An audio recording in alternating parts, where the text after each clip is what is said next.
Good morning বন্ধুরা, সবাই কেমন আছো? আশা করি সবাই ভালো আছো, আমিও ভালো আছি। আজকে আরেকটা নতুন ব্লগ নিয়ে চলে এসেছি। তো আজকে সারাদিন কি করছি সেটাই একটা ব্লগ হতে চলেছে। আর আজকে হচ্ছে ছেলেকে আবার ডাক্তারের কাছে নিয়ে যাব, আজকে রিপোর্ট দিবে। তো পাশে থাকো, দেখতে থাকো। তো এই যে কাপড়গুলো ঝটপট করে কেচে নেড়ে তারপরে হচ্ছে স্নান করে ঠাকুর ঘরে চলে যাব।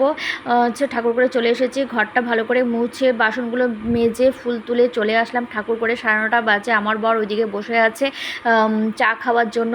তো আমি আগে পুজোটা দিয়ে তারপরেই রান্নাঘরে ঢুকি, কারণ রান্নাঘরে একবার ঢুকলে আর বেরোনো যায় না। তো ঝটপট করছি, 9:30 বাজে। আমারও কিন্তু খুব খিদে পেয়ে গেছে, এখনও পর্যন্ত কিছু খাইনি। তো এইদিকে ডাল সেদ্ধ হয়ে গেছে, পেঁয়াজ কুচি করে নিয়েছি। পেঁয়াজটা হচ্ছে শুকনো মাছের চাটনি করবো, আর প্রেশারে ভাত করে নিচ্ছি আজকে শর্টকাটে। আর এদিকে যে বরকেও চা দিয়ে দিয়েছি, চা খেয়েও বাজারে চলে গেছে। আর হচ্ছে যে শুকনো মাছের চাটনিটা করে নিই সকালে খাওয়ার জন্য, আমি খেয়ে নেব, বর বাজার থেকে এসে খেয়ে নেবে। আর এই যে ফল এনেছে মাছের সঙ্গে, তো ফলগুলো একটু ধুয়ে রাখলাম। তো এখানে মাছ মাংস দুটোই এনেছে। মাছটা আমি ফ্রিজে রেখে দেবো। তো মাটনটার মধ্যে পেঁয়াজ আলু মশলা সব দিয়ে মেখে রেখে দিয়েছি। এবার ঝটপট করে রান্না করে নিতে হবে। তো আবার আমাদের বলছে ডাক্তার, ছেলেকে নিয়ে ডাক্তারের কাছে যাব, 2:30টার দিকে যেতে বলেছে। ঠিক আছে, তো রিপোর্ট দেখাবো। ভগবানের কাছে প্রার্থনা করছি যে রিপোর্টটা যেন ভালো আসে। তো ঝটপট করে রান্নাটা করে নিচ্ছি। আর আমি না কোথাও গেলে খেতে পারি না, ঠিক আছে। তো বাড়ি থেকে বেরিয়েছি, 2:30টার দিকে বেরিয়ে গেছি। আর এখানে ছেলে আর বরকে খাইয়ে দিয়েছি। আর ওই যে ডাক্তারের কাছে তো চলে এসেছি, এসে দেখি প্রচণ্ড ভিড়। ডাক্তারের কাছে আস্তে আস্তে 3টা বেজে গেছে। তখন ভাবছি যে অল্প কয়েকটা খেয়ে আসলেই ভালো হতো। তো প্রচণ্ড খিদে পেয়ে গেছে, ডাক্তারের কাছে থেকে খাওয়ার জন্য চলে এসেছি। মানে 5টা বেজে গেছে ডাক্তারের ওখান থেকে বেরোতে বেরোতে। তো ওই যে খেতে চলে আসলাম, তো খেয়ে নিচ্ছি। আমি এখানে আসলে পরে পিৎজাটা খাই, আমার এখানে পিৎজাটা খুব ভালো লাগে, পনির পিৎজাটা। আর আমার বর চিকেনের কি একটা খাচ্ছে। যাই হোক, তো আমি আর আমার ছেলে যে পিৎজা খেয়ে নিচ্ছি। আমার এখানে ভেজ পিৎজাটা সে টেস্টি লাগে।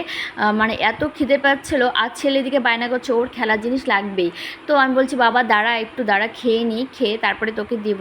ঠিক আছে, আমি কিন্তু বাড়ি থেকে আরামসে খেয়ে আসতে পারতাম, কিন্তু না।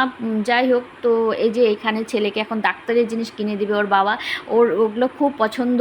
তো একটা স্টেথোস্কোপ কিনে দিলাম, হলো, এবার ও শান্ত। তো এবার একটু দোকানে গিয়ে কেনাকাটি করতে পারবো। তো এই যে দেখো, আজকেও আবার কতগুলো ওষুধ নিয়ে এসেছি। আর দোকানে কী কেনাকাটি করেছে সেটা দেখাতে পারলাম না। এক গাদা আজকে ওষুধ, ব্লাডটা একটু খারাপ এসেছে।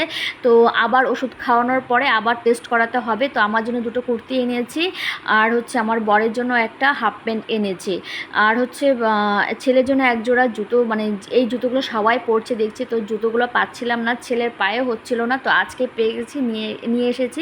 জুতোগুলো আমার খুব পছন্দ হয়ে গেছে।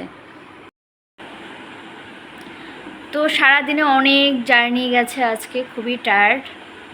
সকালে 11টার দিকে, 11:30টার দিকে ভাত খেয়েছি, এখনও পর্যন্ত ভাত খাইনি।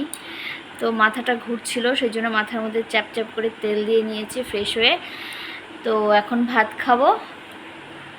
তো ভিডিওটা এখানেই শেষ করছি, আর বড় করছি না। তোমাদের যদি ভালো লাগে অবশ্যই একটা লাইক করবে, কমেন্ট করবে। বাই, গুড নাইট, সবাই ভালো থেকো।